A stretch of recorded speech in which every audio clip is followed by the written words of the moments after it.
Addiction and substance use disorder is a disease of isolation. And so that's one of the reasons why this year has exacerbated all of that. Holidays on top of a pandemic, making it tough to fight temptation. The Centers for Disease Control reports more people are turning to drugs and alcohol to cope during this unusual time.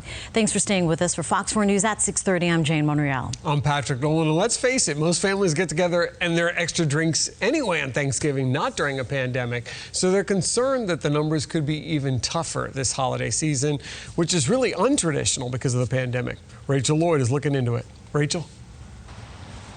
The holidays are hard enough for people fighting to stay on the right path. It's even worse when health leaders say avoid going to your family and friends' house to celebrate. But there are things you can do if you or a loved one is battling addiction.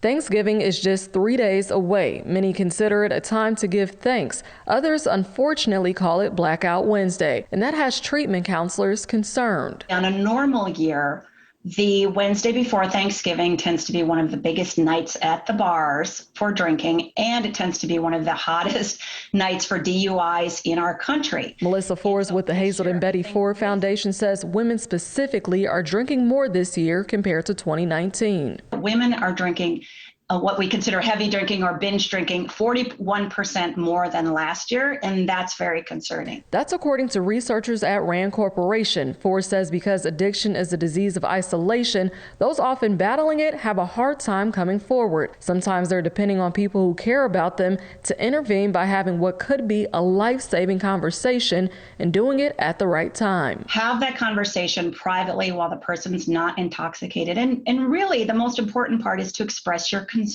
And if you're having a hard time with addiction during the holidays, Hazelden Betty Ford Foundation offers virtual meetings for Alcoholic and Narcotics Anonymous groups 7 days a week. Forrest urges everyone, no matter who you are or where you are, to pick up the phone and check on your loved ones. Just because we're socially distanced doesn't mean we have to be socially isolated. So we can reach out, and that's one thing I'd say all of us can do, not just with someone who's struggling with drugs or alcohol, just to reach out to different people during this time.